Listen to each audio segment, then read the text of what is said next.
Hello students, हम लोग discuss पिछले क्लास से करते आ रहे हैं सैम्पलिंग मेथड्स पे, निर्दर्शन की विधियां। निर्दर्शन की 3 विधियों पे हम लोग पिछले वीडियो में डिस्कस कर चुके हैं। आज डिस्कस करेंगे चौथा, पांचवा, छठा मेथड। जो ये निर्दर्शन विधियां जो अनुसंधान की दृष्टि से 2 भागों में बांटा गया है, ये दूसरे भाग में आते हैं। तो सर्वप्रथम आज सैंपलिंग मेथड फॉर सविचार निर्दर्शन, जजमेंट और पर्पसिव सैंपलिंग पे डिस्कस करेंगे। तो इसमें लिखिएगा कि ये सविचार रीति का रोल क्या है डाटा एकत्रित करने में। तो लिखिएगा, इस रीति के अनुसार अनुसंधानकर्ता संपूर्ण क्षेत्र में से अपनी इच्छा अनुसार समग्र से संबंधित व्यक्तिगत ज्ञान के आधार पर ऐसी इकाइयां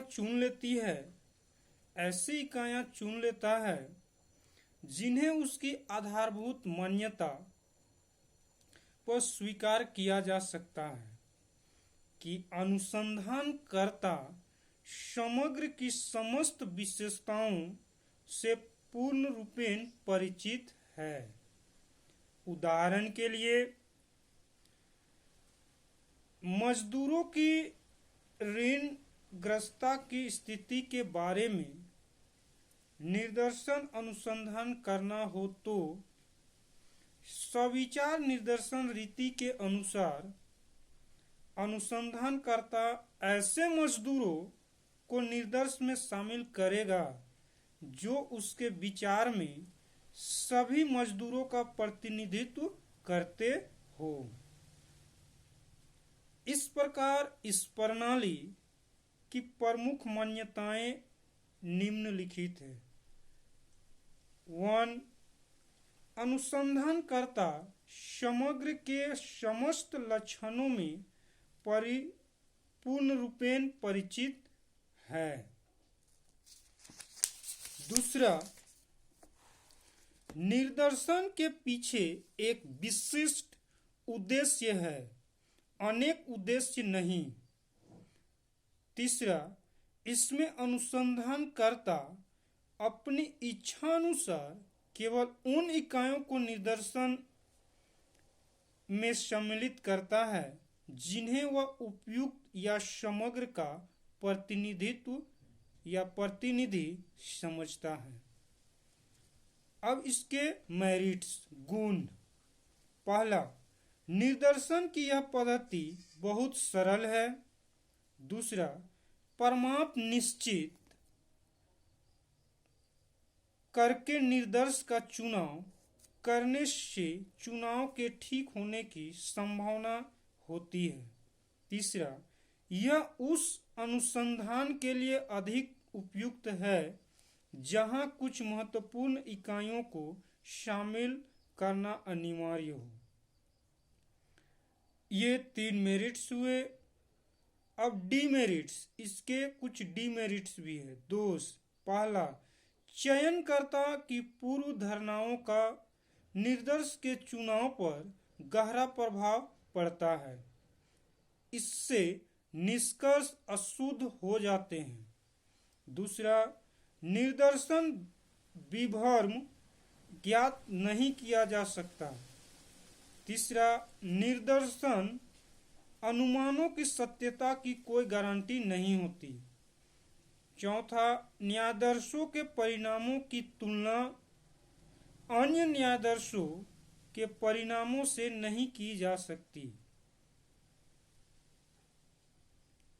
अब मेथड नंबर 5, कोटा सैंपलिंग, अभ्यंश निर्दर्शन। इस प्रणाली में निर्दर्शन का चुनाव करने के लिए अध्ययन विषय से संबंधित समग्र को उपयुक्त आधारों पर अनेक वर्गों में विभाजित कर लिया जाता है। फिर प्रत्येक वर्ग से कितनी इकाइयां निदर्शन के रूप में चुननी है, इसका निर्धारण कर लिया जाता है। अर्थात निदर्शन इकाइयों का कोटा निश्चित कर दिया जाता है। अंत में प्रशासकों एवं कार्यकर्ताओं को यह कार्य सौंप दिया जाता है कि वे प्रत्येक वर्ग से निर्धारित मात्रा में निदर्शन इकाइयों का चयन अपनी इच्छानुसार कर ले। कोटा निदर्शन को प्रायः प्रतिनिधि रिप्रेजेंटेटिव निदर्शन भी कहते हैं। मेथड्स नंबर 6, सुविधाजनक निदर्शन, कन्वेनियंस सैंपलिंग। जैसे इसके नाम से ही स्पष्ट होता है कि ऐसे निदर्शन ऐसे डाटा जो सुविधाजनक हो, केवल ऐसे डाटा का चुनाव करके अनुसंधान किया जाता है। तो इस प्रणाली में अनुसंधानकर्ता स्वयं अपनी सुविधा के अनुसार निदर्शन का चुनाव करता है। अनुसंधानकर्ता अपने उद्देश्यों को ध्यान में रखकर अध्ययन के लिए सुविधाजनक इकाइयों को छांट लेता है।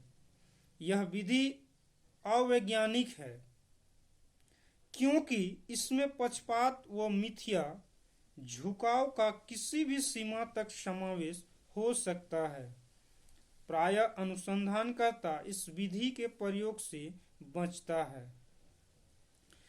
तो इस तरह से सैंपलिंग मेथड निदर्शन विधियां 6 हैं। इन 6